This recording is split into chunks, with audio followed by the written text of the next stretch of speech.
Peter Goldthwaite's Treasure by Nathaniel Hawthorne. "And so, Peter, you won't even consider of the business," said Mr. John Brown, buttoning his surtout over the snug rotundity of his person, and drawing on his gloves. "You positively refuse to let me have this crazy old house, and the land under and adjoining at the price named."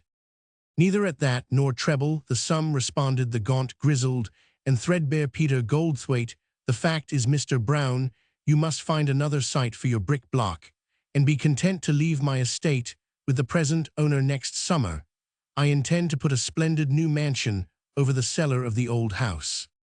"Fa, Peter," cried Mr. Brown, as he opened the kitchen door, "content yourself with building castles in the air where house lots are cheaper than on earth, to say nothing of the cost of bricks and mortar. Such foundations are solid enough for your edifices, while this underneath us is just the thing for mine, and so we may both be suited. What say you again?"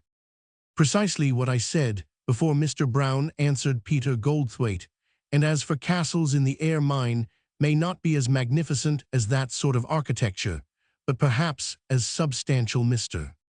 Brown, as the very respectable brick block, with dry goods stores, tailors' shops, and banking rooms on the lower floor, and lawyers' offices in the second story, which you are so anxious to substitute." "And the cost, Peter, said Mr. Brown, as he withdrew in something of a pet, "that I suppose will be provided for offhand by drawing a check on Bubble Bank." John Brown and Peter Goldthwaite had been jointly known to the commercial world between 20 and 30 years before under the firm of Goldthwaite Brown, which co-partnership, however, was speedily dissolved by the natural incongruity of its constituent parts. Since that event, John Brown, with exactly the qualities of 1,000 other John Browns, and by just such plodding methods as they used, had prospered wonderfully and become one of the wealthiest John Browns on earth. Peter Goldthwaite, on the contrary, after innumerable schemes which ought to have collected all the coin and paper currency of the country into his coffers, was as needy a gentleman as ever wore a patch upon his elbow. The contrast between him and his former partner may be briefly marked, for Brown never reckoned upon luck, yet always had it, while Peter made luck the main condition of his projects, and always missed it, while the means held out. His speculations had been magnificent, but were chiefly confined of late years to such small business as adventures in the lottery. Once he had gone on a gold-gathering expedition somewhere to the south, and ingeniously contrived to empty his pockets more thoroughly than ever, while others doubtless were filling theirs with native bullion by the handful. More recently, he had expended a legacy of $1,000 or $2 of dollars in purchasing Mexican scrip, and thereby became the proprietor of a province which, however, so far as Peter could find out, was situated where he might have had an empire for the same money. In the clouds from a search after this valuable real estate, Peter returned so gaunt and threadbare that on reaching New England the scarecrows in the cornfields beckoned to him. As he passed by they did but flutter in the wind. Quoth Peter Goldthwaite, "No, Peter, they beckoned, for the scarecrows knew their brother." At the period of our story, his whole visible income would not have paid the tax of the old mansion in which we find him.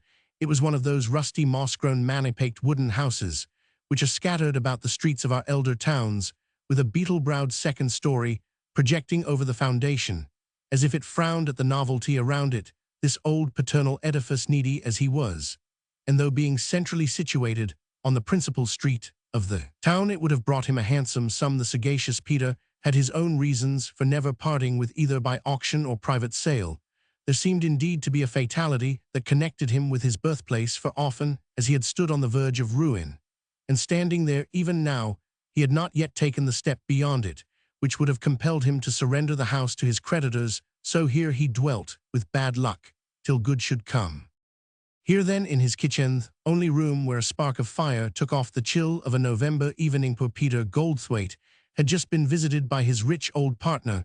At the close of their interview, Peter, with rather a mortified look, glanced downward at his dress parts, which appeared as ancient as the days of Goldthwaite Brown. His upper garment was a mixed surtout, woefully faded and patched, with newer stuff on each elbow. Beneath this, he wore a threadbare black coat, some of the silk buttons of which had been replaced with others of a different pattern, And lastly, though he lacked not a pair of grey pantaloons, they were very shabby ones, and had been partially turned brown by the frequent toasting of Peter's shins before a scanty fire. Peter's person was in keeping with his goodly apparel. Grey-headed, hollow-eyed, pale-cheeked, and lean-bodied, he was the perfect picture of a man who had fed on windy schemes and empty hopes, till he could neither live on such unwholesome trash, nor stomach more substantial food. But with all this, Peter Goldthwaite, crack-brained simpleton, as perhaps he was, might have cut a very brilliant figure in the world, had he employed his imagination in the airy business of poetry, instead of making it a demon of mischief in mercantile pursuits. After all, he was no bad fellow, but as harmless as a child, and as honest and honorable, and as much of the gentleman which nature meant him for as an irregular life and depressed circumstances will permit any man to be. As Peter stood on the uneven bricks of his hearth, looking round at the disconsolate old kitchen, his eyes began to kindle with the illumination of an enthusiasm that never long deserted him. He raised his hand, clenched it, and smote it energetically against the smoky panel over the fireplace. "The time is come," said he, "with such a treasure at command. It were folly to be a poor man any longer. Tomorrow morning I will begin with the garret, nor desist till I have torn the house down." Deep in the chimney corner, like a witch in a dark cavern, sat a little old woman, mending one of the 2 pairs of stockings, wherewith Peter Goldthwaite kept his toes from being frostbitten, as the feet were ragged past all darning.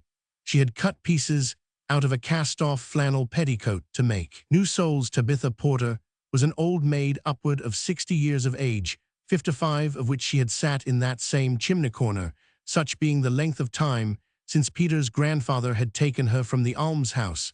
She had no friend but Peter, nor Peter any friend but Tabitha. So long as Peter might have a shelter for his own head, Tabitha would know where to shelter hers, or being homeless elsewhere, she would take her master by the hand and bring him to her native home, the almshouse, should it ever be necessary.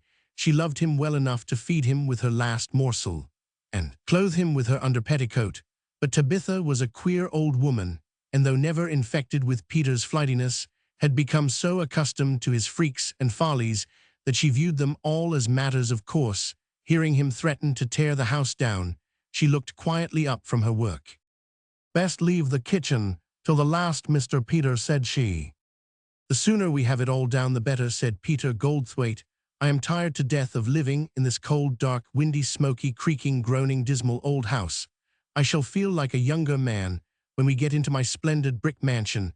As please heaven we shall by this time next autumn. You shall have a room on the sunny side, old Tabby, finished and furnished as best may suit your own notions."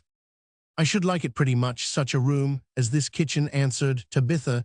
"It will never be like home to me till the chimney corner gets as black with smoke as this, and that won't be these 100 years. How much do you mean to lay out on the house, Mr. Peter?" "What is that to the purpose?" exclaimed Peter loftily. "Did not my great-granduncle Peter Goldthwaite, who died 70 years ago, and whose namesake I am leave treasure enough to build 20 such?" "I can't say, but he did, Mr. Peter," said Tabitha, threading her needle.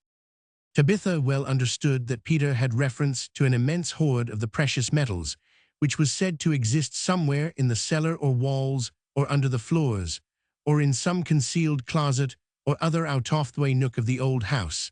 This wealth, according to tradition, had been accumulated by a former Peter Goldthwaite, whose character seems to have borne a remarkable similitude to that of the Peter of our story. Like him, he was a wild projector, seeking to heap up gold by the bushel and the cartload instead of scraping it together coin by coin. Like Peter, the second to his projects had almost invariably failed, and but for the magnificent success of the final one, would have left him with hardly a coat and pair of breeches to his gaunt and grizzled person. Reports were various as to the nature of his fortunate speculation, one intimating that the ancient Peter had made the gold by alchemy, another that he had conjured it out of people's pockets by the black art, and a third still more unaccountable that the devil had given him free access to the old provincial treasury. It was affirmed, however, that some secret impediment had debarred him from the enjoyment of his riches, and that he had a motive for concealing them from his heir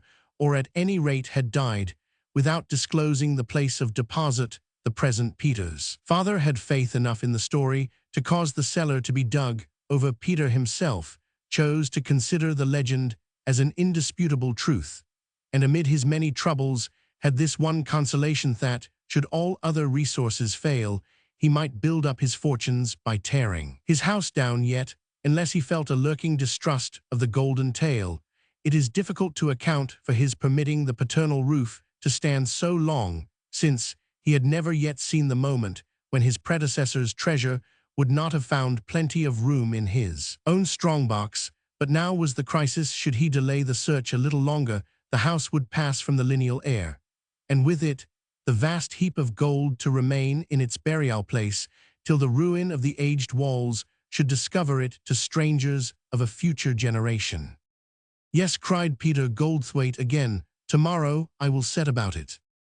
The deeper he looked at the matter, the more certain of success grew Peter. His spirits were naturally so elastic that even now, in the blasted autumn of his age, he could often compete with the springtime gaiety of other people.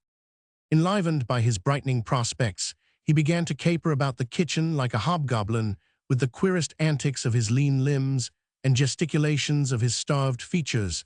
Nay, in the exuberance of his feelings, he seized both of Tabitha's hands and danced the old lady across the floor till the oddity of her rheumatic motions set him into a roar of laughter, which was echoed back from the rooms and chambers, as if Peter Goldthwaite were laughing in every one. Finally, he bounded upward almost out of sight into the smoke that clouded the roof of the kitchen, and alighting safely on the floor again, endeavored to resume his customary gravity.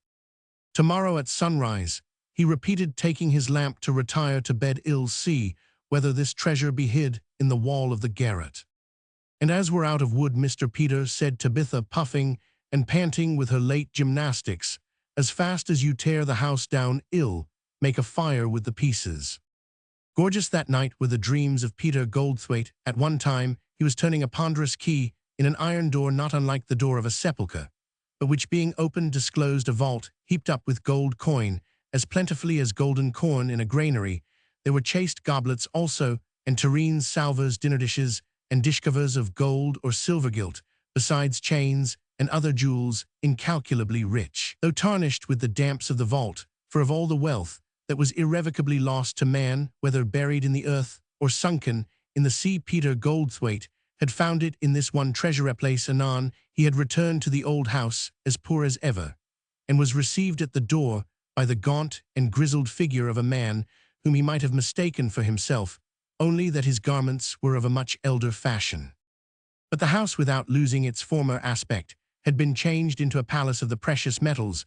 The floors, walls, and ceilings were of burnished silver, the doors, the window frames, the cornices, the balustrades, and the steps of the staircase of pure gold and silver with gold bottoms, were the chairs, and gold, standing on silver legs, the high chests of drawers, and silver the bedsteads, with blankets of woven gold and sheets of silver tissue.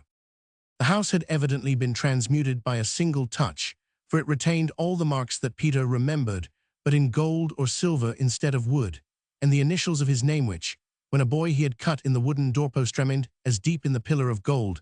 A happy man would have been Peter Goldthwaite, except for a certain ocular deception, which, whenever he glanced backward, caused the house to darken from its glittering magnificence into the sordid gloom of yesterday. Up betimes rose Peter, seized an axe-hammer, and saw which he had placed by his bedside, and hied him to the garret. It was but scantily lighted up, as yet, by the frosty fragments of a sunbeam, which began to glimmer through the almost opaque bulleyes of the window. A moralizer might find abundant themes for his speculative and impracticable wisdom in a garret. There is the limbo of departed fashions, aged trifles of a day, and whatever was valuable only to one generation of men, and which passed to the garret, when that generation passed to the grave, not for safekeeping, but to be out of the way. Peter saw piles of yellow and musty account books in parchment covers, wherein creditors long dead and buried had written the names of dead and buried debtors in ink, now so faded that their moss-grown tombstones were more legible. He found old moth-eaten garments, all in rags and tatters, or Peter would have put them on. Here was a naked and rusty sword, not a sword of service, but a gentleman's small French rapier which had never left its scabbard. till at last it here were canes of 20 different sorts, but no gold-headed ones, and shoebuckles of various pattern and material, but not silver nor set. With precious stones, here was a large box full of shoes with high heels and peaked toes. Here on a shelf were a multitude of phials half filled with old apothecary's stuff, which when the other half had done its business on Peter's ancestors, had been brought hither from the death chamber. Here, not to give a longer inventory of articles that will never be put up at auction, was the fragment of a full-length looking-glass, which by the dust and dimness of its surface made the picture of these old things look older than the reality, when Peter, not knowing that there was a mirror, there caught the faint traces of his own figure. He partly imagined that the former Peter Goldthwaite had come back either to assist or impede his search for the hidden wealth, and at that moment a strange notion glimmered through his brain that he was the identical Peter who had concealed the gold, and ought to know whereabout it lay. This, however, he had unaccountably forgotten. "Well, Mr. Peter," cried Tabitha on the garret stairs, "have you torn the house down enough to heat the tea kettle?" "Not yet, old Tabby," answered Peter, "but that's soon done, as you shall see." With the word in his mouth, he uplifted the axe and laid about him so vigorously that the dust flew, the boards crashed, and in a twinkling the old woman had an apron full of broken rubbish. "We shall get our winter's wood cheap," quoth Tabitha. The good work being thus commenced, Peter beat down all before him, smiting and hewing at the joints and timbers, unclenching spike-nails, ripping and tearing away boards, with a tremendous racket from morning till night. He took care, however, to leave the outside shell of the house untouched, so that the neighbors might not suspect what was going on. Never in any of his vagaries, though each had made him happy, while it lasted, had Peter been happier than now. Perhaps, after all, there was something in Peter Goldthwaite's turn of mind, which brought him an inward recompense for all the external evil that it caused, if he were poor, ill-clad, even hungry, and exposed, as it were, to be utterly annihilated by a precipice of impending ruin. Yet only his body remained in these miserable circumstances, while his aspiring soul enjoyed the sunshine of a bright futurity. It was his nature to be always young, and the tendency of his mode of life to keep him so. Grey hairs were nothing, no, nor wrinkles, nor infirmity. He might look old indeed, and be somewhat disagreeably connected with a gaunt old figure, much the worse for wear. But the essential Peter was a young man of high hopes, just entering on the world. At the kindling of each new fire, his burnt-out youth rose afresh from the old embers and ashes. It rose exulting now, having lived thus long, not too long, but just to the right age. A susceptible bachelor, with warm and tender dreams, he resolved, so soon as the hidden gold should flash to light, to go wooing and win the love of the fairest maid in town. What heart could resist him, happy Peter Goldthwaite? Every evening, as Peter had long absented himself from his former lounging places at insurance offices, newsrooms, and bookstores, and as the honor of his company was seldom requested in private circles, and Tabitha used to sit down sociably by the kitchen hearth, this was always heaped plentifully with the rubbish of his day's labor. As the foundation of the fire, there would be a goodly-sized backlog of red oak, which, after being sheltered from rain or damp above a century, still hissed with the heat, and distilled streams of water from each end, as if the tree had been cut down within a week or two. Next, there were large sticks, sound, black, and heavy, which had lost the principle of decay, and were indestructible, except by fire, wherein they glowed like red-hot bars of iron. On this solid basis, Tabitha would rear a lighter structure, composed of the splinters of door panels, ornamented moldings, and such quick combustibles, which caught like straw and threw a brilliant blaze high up the spacious flue, making its sooty sides visible almost to the chimney-top. Meantime, the gloom of the old kitchen would be chased out of the cobwebbed corners, and away from the dusky crossbeams overhead, and driven nobody could tell whither, while Peter smiled like a gladsome man, and Tabitha seemed a picture of comfortable age. All this, of course, was but an emblem of the bright fortune which the destruction of the house would shed upon its occupants. While the dry pine was flaming and crackling like an irregular discharge of ferromusketry, Peter sat looking and listening in a pleasant state of excitement. But when the brief blaze and uproar were succeeded by the dark red glow, the substantial heat, and the deep singing sound, which were to last throughout the evening, his humor became talkative, 1/900th time teased Tabitha to tell him something new about his great-granduncle. "You have been sitting in that chimney corner 55 years old, Tabby, and must have heard many a tradition about him," said Peter. "Did not you tell me that, when you first came to the house, there was an old woman sitting where you sit now who had been housekeeper to the famous Peter Goldthwaite?" "So there was, Mr. Peter," answered Tabitha, "and she was near about 100 years old. She used to say that she and old Peter Goldthwaite had often spent a sociable evening by the kitchen fire, pretty much as you and I are doing now, Mr. Peter." "The old fellow must have resembled me in more points than one," said Peter complacently, "or he never would have grown so rich, but methinks he might have invested the money better than he Roman 999, no interest. Nothing but good security, and the house to be torn down to come at it. What made him hide it so snug, Tabby?" "Because he could not spend it," said Tabitha, "for as often as he went to unlock the chest, the old scratch came behind and caught his arm. The money, they say, was paid Peter out of his purse, and he wanted Peter to give him a deed of this house and land, which Peter swore he would not do." "Just as I swore to John Brown, my old partner," remarked Peter. "But this is all nonsense, Tabby. I don't believe the story." "Well, it may not be just the truth," said Tabitha, "for some folks say that Peter did make over the house to the old scratch, and that's the reason it has always been so unlucky to them that lived in it.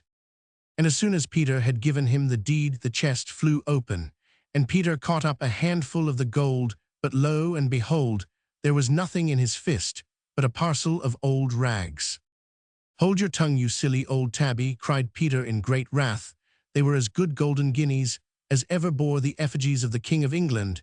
It seems as if I could recollect the whole circumstance, and how I or old Peter or whoever it was thrust in my hand or his hand, and drew it out all of a blaze with gold, old rags indeed." But it was not an old woman's legend that would discourage Peter Goldthwaite. All night long he slept among pleasant dreams, and awoke at daylight with a joyous throb of the heart which few are fortunate enough to feel beyond their boyhood. Day after day he labored hard without wasting a moment, except at mealtimes, when Tabitha summoned him to the pork and cabbage or such other sustenance as she had picked up or Providence had sent them. Being a truly pious man, Peter never failed to ask a blessing if the food were none of the best, then so much the more earnestly, as it was more neededner to return thanks if the dinner had been scanty, yet for the good appetite which was better than a sick stomach at a feast. Then did he hurry back to his toil, and in a moment was lost to sight in a cloud of dust from the old walls, though sufficiently perceptible to the ear by the clatter which he raised in the midst of it. How enviable is the consciousness of being usefully employed! Nothing troubled Peter, or nothing but those phantoms of the mind which seem like vague recollections, yet have also the aspect of presentiments. He often paused with his axe uplifted in the air, and said to himself, "Peter Goldthwaite, did you never strike this blow before? Or Peter, what need of tearing the whole house down? Think a little while, and you will remember where the gold is hidden." Days and weeks passed on, however, without any remarkable discovery. Sometimes, indeed, a lean grey rat peeped forth at the lean grey man, wondering what devil had got into the old house, which had always been so peaceable till now, and occasionally Peter sympathized with the sorrows of a female mouse, who had brought 5 or 6 pretty little soft and delicate young ones into the world, just in time to see them crushed by its ruin, but as yet no treasure. By this time, Peter, being as determined as fate and as diligent as time, had made an end with the uppermost regions, and got down to the 2nd story, where he was busy in one of the front chambers. It had formerly been the state bedchamber, and was honored by tradition as the sleeping apartment of Governor Dudley and many other eminent guests. The furniture was gone. There were remnants of faded and tattered paper hangings, but larger spaces of bare wall ornamented with charcoal sketches, chiefly of people's heads, in profile. These being specimens of Peter's youthful genius, it went more to his heart to obliterate them than if they had been pictures on a church wall by Michelangelo. One sketch, however, and that the best one, affected him differently. It represented a ragged man partly supporting himself on a spade and bending his lean body over a hole in the earth with one hand, extended to grasp something that he had found, but close behind him, with a fiendish laugh on his features, appeared a figure with horns, a tufted tail, and a cloven hoof. "Avaunt, Satan," cried Peter, "the man shall have his gold," uplifting his axe. He hit the horned gentleman such a blow on the head, as not only demolished him, but the treasure seeker also, and caused the whole scene to vanish like magic. Moreover, his axe broke quite through the plaster and laths, and discovered a cavity. "Mercy on us, Mr. Peter, are you quarreling with the old scratch?" said Tabitha, who was seeking some fuel to put under the dinner pot. Without answering the old woman, Peter broke down a further space of the wall, and laid open a small closet or cupboard on one side of the fireplace, about breast-thigh from the ground. It contained nothing but a brass lamp covered with verdigris and a dusty piece of parchment. While Peter inspected the latter, Tabitha seized the lamp and began to rub it with her apron. "There is no use in rubbing it, Tabitha," said Peter. "It is not Aladdin's lamp, though I take it to be a token of as much luck. Look here, Tabby." Tabitha took the parchment and held it close to her nose, which was saddled with a pair of iron-bound spectacles, but no sooner had she begun to puzzle over it than she burst into a chuckling laugh, holding both her hands against her sides. "You can't make a fool of the old woman," cried she. "This is your own handwriting, Mr. Peter, the same as in the letter you sent me from Mexico." "There is certainly a considerable resemblance," said Peter, again examining the parchment. "But you know yourself, Tabby, that this closet must have been plastered up before you came to the house, or I came into the world. No, this is old Peter Goldthwaite's writing. These columns of pounds, shillings, and pence are his figures denoting the amount of the treasure. And this, at the bottom, is doubtless a reference to the place of concealment, but the ink has either faded or peeled off, so that it is absolutely illegible. What a pity." "Well, this lamp is as good as new. That's some comfort," said Tabitha. "A lamp," thought Peter, "that indicates light on my researches." For the present, Peter felt more inclined to ponder on this discovery than to resume his labors. After Tabitha had gone downstairs, he stood poring over the parchment at one of the front windows, which was so obscured with dust that the sun could barely throw an uncertain shadow of the casement across the floor. Peter forced it open and looked out upon the great street of the town, while the sun looked in at his old house. The air, though mild and even warm, thrilled Peter as with a dash of water. It was the first day of the January, thaw. The snow lay deep upon the housetops, but was rapidly dissolving into millions of water drops, which sparkled downward through the sunshine with the noise of a summer shower beneath the eaves along the street. The trodden snow was as hard and solid as a pavement of white marble, and had not yet grown moist in the spring-like temperature. But when Peter thrust forth his head, he saw that the inhabitants, if not the town, were already thawed out by this warm day, after 2 or 3 weeks of winter, whether it gladdened him a gladness with a sigh breathing through it. Oh, see the stream of ladies gliding along the slippery sidewalks, with their red cheeks set off by quilted hoods, boas, and sable capes like roses amidst a new kind of foliage. The sleigh bells jingled to and fro continually, sometimes announcing the arrival of a sleigh from Vermont laden with the frozen bodies of porkers or sheep, and perhaps a deer or two, sometimes of a regular marketman, with chickens, geese, and turkeys, comprising the whole colony of a barnyard, and sometimes of a farmer and his dame, who had come to town partly for the ride, partly to go a-shopping, and partly for the sale of some eggs and butter. This couple rode in an old-fashioned square sleigh, which had served them 20 winters, and stood 20 summers in the sun beside their door. Now a gentleman and lady skimmed the snow in an elegant car, shaped somewhat like a cockle-shell. Now a stage-sleigh with its cloth curtains thrust aside to admit the sun dashed rapidly down the street, whirling in and out among the vehicles that obstructed its passage. Now came round a corner the similitude of Noah's Ark on runners, being an immense open sleigh with seats for 50 people, and drawn by a dozen horses. This spacious receptacle was populous with merry maids and merry bachelors, merry girls and boys, and merry old folks, all alive with fun and grinning to the full width of their mouths. They kept up a buzz of babbling voices and low laughter, and sometimes burst into a deep joyous shout, which the spectators answered with 3 cheers, While a gang of roguish boys let drive their snowballs right among the pleasure repartee, the sleigh passed on, and when concealed by a bend of the street, was still audible by a distant cry of merriment.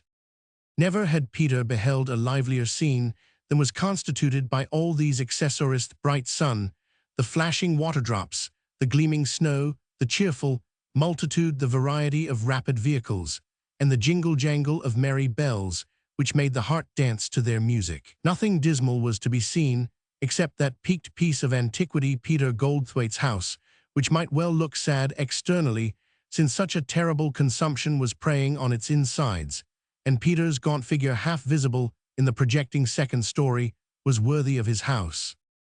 "Peter, how goes it, friend Peter?" cried a voice across the street, as Peter was drawing in his head. "Look out here, Peter."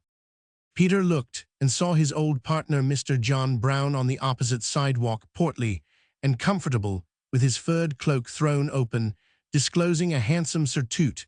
Beneath, his voice had directed the attention of the whole town to Peter Goldthwaite's window and to the dusty scarecrow which appeared at it.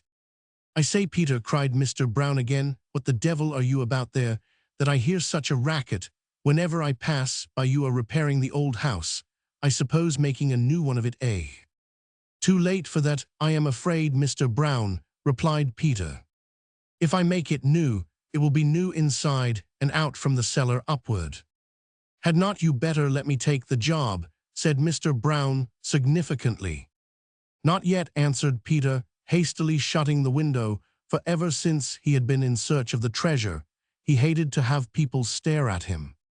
As he drew back, ashamed of his outward poverty, yet proud of the secret wealth within his grasp, a haughty smile shone out on Peter's visage, with precisely the effect of the dim sunbeams in the squalid chamber.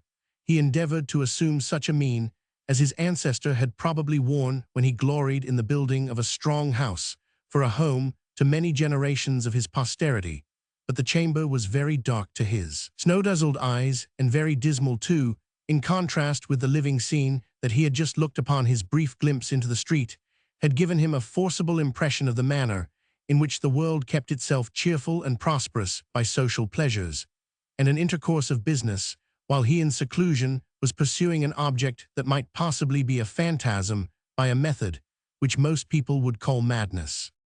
It is one great advantage of a gregarious mode of life that each person rectifies his mind by other minds and squares his conduct to that of his neighbors, so as seldom to be lost in eccentricity. Peter Goldthwaite had exposed himself to this influence by merely looking out of the window. For a while he doubted whether there were any hidden chest of gold, and in that case, whether it was so exceedingly wise to tear the house down only to be convinced of its non-existence. But this was momentary. Peter, the destroyer, resumed the task which fate had assigned him, nor faltered again till it was accomplished. In the course of his search, he met with many things that are usually found in the ruins of an old house, and also with some that are not. What seemed most to the purpose was a rusty key which had been thrust into a chink of the wall, with a wooden label appended to the handle bearing the initials PG. Another singular discovery was that of a bottle of wine walled up in an old oven. A tradition ran in the family that Peter's grandfather, a jovial officer in the old French War, had set aside many dozens of the precious liquor for the benefit of topers. Then unborn Peter needed no cordial to sustain his hopes, and therefore kept the wine to gladden his success. Many halfpence did he pick up that had been lost through the cracks of the floor, and some few Spanish coins, and the half of a broken sixpence, which had doubtless been a love token. There was likewise a silver coronation medal of George Roman III, but old Peter Goldthwaite's strongbox fled from one dark corner to another, or otherwise eluded the second Peter's clutches, till should he seek much farther, he must burrow into the earth. We will not follow him in his triumphant progress step by step. Suffice it that Peter worked like a steam engine, and finished in that one winter the job which all the former inhabitants of the house, with time and the elements to aid them, had only half done in a century. Except the kitchen, every room and chamber was now gutted. The house was nothing but a shell, the apparition of a house as unreal as the painted edifices of a theater.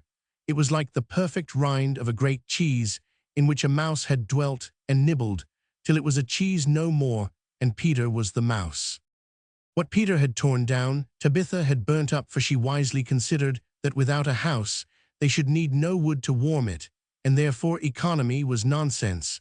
Thus the whole house might be said to have dissolved in smoke, and flown up among the clouds through the great black flue of the kitchen chimney. It was an admirable parallel to the feat of the man who jumped down his own throat. On the night between the last day of winter and the first of spring, every chink and cranny had been ransacked, except within the precincts of the kitchen. This fated evening was an ugly one. A snowstorm had set in some hours before, and was still driven and tossed about the atmosphere by a real hurricane which fought against the house, as if the prince of the air in person were putting the final stroke to Peter's labors. The framework being so much weakened, and the inward props removed, it would have been no marvel if in some stronger wrestle of the blast, the rotten walls of the edifice, and all the peaked roofs had come crashing down upon the owner's head. He, however, was careless of the peril, but as wild and restless as the night itself, or as the flame that quivered up the chimney at each roar of the tempestuous wind. The wine, Tabitha, he cried, me grandfather's rich old wine, we will drink it now. Tabitha arose from her smoke-blackened bench in the chimney corner, and placed the bottle before Peter close beside the old brass lamp, which had likewise been the prize of his researches. Peter held it before his eyes, and looking through the liquid medium beheld the kitchen illuminated with a golden glory, which also enveloped Tabitha and gilded her silver hair, and converted her mean garments into robes of queenly splendor. It reminded him of his golden dream. Mr. Peter remarked, Tabitha, must the wine be drunk before the money is found? The money is found, exclaimed Peter with a sort of fierceness. The chest is within my reach. I will not sleep till I have turned this key in the rusty lock. But first of all let us drink. There being no corkscrew in the house, he smote the neck of the bottle with old Peter Goldthwaite's rusty key, and decapitated the sealed cork at a single blow. He then filled 2 little china teacups, which Tabitha had brought from the cupboard. So clear and brilliant was this aged wine that it shone within the cups, and rendered the sprig of scarlet flowers at the bottom of each more distinctly visible than when there had been no wine there. Its rich and delicate perfume wasted itself round the kitchen. Drink, Tabitha, cried Peter, blessings on the honest old fellow who set aside this good liquor for you and me, and here's to Peter Goldthwaite's memory. And good cause have we to remember him, quoth Tabitha, as she drank. How many years, and through what changes of fortune and various calamity, had that bottle hoarded up its effervescent joy, to be quaffed at last by 2 such boon companions.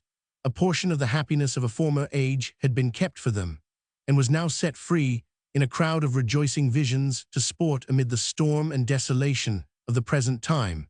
Until they have finished the bottle, we must turn our eyes elsewhere. It so chanced that on this stormy night, Mr. John Brown found himself ill at ease in his wire-cushioned armchair by the glowing grate of anthracite, which heated his handsome parlor. He was naturally a good sort of a man, and kind and pitiful whenever the misfortunes of others happened to reach his heart through the padded vest of his own prosperity. This evening he had thought much about his old partner Peter Goldthwaite, his strange vagaries and continual ill-luck, the poverty of his dwelling at Mr. Brown's last visit, and Peter's crazed and haggard aspect when he had talked with him at the window. Poor fellow, thought Mr. John Brown, poor crack-brained Peter Goldthwaite. For old acquaintance' sake I ought to have taken care that he was comfortable this rough winter. These feelings grew so powerful that in spite of the inclement weather he resolved to visit Peter Goldthwaite immediately.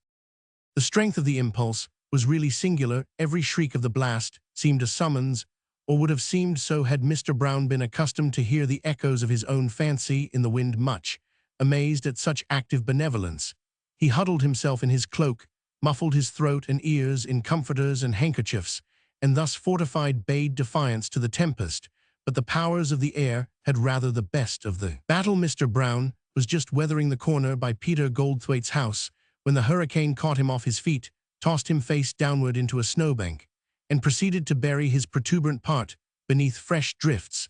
There seemed little hope of his reappearance earlier than the next thaw. At the same moment his hat was snatched away, and whirled aloft into some far distant region, whence no tidings have as yet returned. Nevertheless, Mr. Brown contrived to burrow a passage through the snowdrift, and with his bare head bent against the storm floundered onward to Peter's door. There was such a creaking and groaning and rattling, and such an ominous shaking throughout the crazy edifice, that the loudest rap would have been inaudible to those within. He therefore entered without ceremony, and groped his way to the kitchen. His intrusion even there was unnoticed. Peter and Tabitha stood with their backs to the door, stooping over a large chest, which apparently they had just dragged from a cavity or concealed closet on the left side of the chimney. By the lamp in the old woman's hand, Mr. Brown saw that the chest was barred and clamped with iron, strengthened with iron plates, and studded with iron nails, so as to be a fit receptacle in which the wealth of one century might be hoarded up for the wants of another. Peter Goldthwaite was inserting a key into the lock. "Oh, Tabitha," cried he with tremulous rapture, "how shall I endure the effulgence? The gold, the bright, bright gold, methinks I can remember my last glance at it, just as the iron-plated lid fell down, and ever since, being 70 years, it has been blazing in secret, and gathering its splendor against this glorious moment. It will flash upon us like the noonday sun." "Then shade your eyes, Mr. Peter," said Tabitha, with somewhat less patience than usual, "but for mercy's sake do turn the key." And with a strong effort of both hands, Peter did force the rusty key through the intricacies of the rusty lock. Mr. Brown, in the meantime, had drawn near, and thrust his eager visage between those of the other two. At the instant that Peter threw up the Roman 549, no sudden blaze illuminated the kitchen. "What's here?" exclaimed Tabitha, adjusting her spectacles and holding the lamp over the open chest. "Old Peter Goldthwaite's hoard of old rags." "Pretty much so, Tabby," said Mr. Brown, lifting a handful of the treasure. Oh, what a ghost of dead and buried wealth had Peter Goldthwaite raised to scare himself out of his scanty wits. Withal, here was the semblance of an incalculable sum, enough to purchase the whole town and build every street anew, but which, vast as it was, no sane man would have given a solid sixpence for. What then, in sober earnest, were the delusive treasures of the chest? Why, here were old provincial bills of credit and treasury notes, and bills of land banks, and all other bubbles of the sort, from the first issue above a century and a half agodown nearly to the Revolution bills of £1,000, were intermixed with parchment pennies, and worth no more than they. "And this, then, is old Peter Goldthwaite's treasure," said John Brown. "Your namesake, Peter, was something like yourself, and when the provincial currency had depreciated 50 or 75%, he bought it up in expectation of a rise. I have heard my grandfather say that old Peter gave his father a mortgage of this very house, and land to raise cash for his silly project, but the currency kept sinking till nobody would take it as a gift, and there was old Peter Goldthwaite, like Peter II, with thousands in his strongbox, and hardly a coat to his back. He went mad upon the strength of it. But never mind, Peter, it is just the sort of capital for building castles in the air." "The house will be down about our ears," cried Tabitha, as the wind shook it with increasing violence. "Let it fall," said Peter, folding his arms as he seated himself upon the chest. "No, no, my old friend Peter," said John Brown, "I have house room for you and Tabby, and a safe vault for the chest of treasure. Tomorrow we will try to come to an agreement about the sale of this old house. Real estate is well up, and I could afford you a pretty handsome price." "And I," observed Peter Goldthwaite with reviving spirits, "have a plan for laying out the cash to great advantage." "Why, as to that," muttered John Brown to himself, "we must apply to the next court for a guardian to take care of the solid cash, and if Peter insists upon speculating, he may do it to his heart's content with old Peter Goldthwaite's treasure."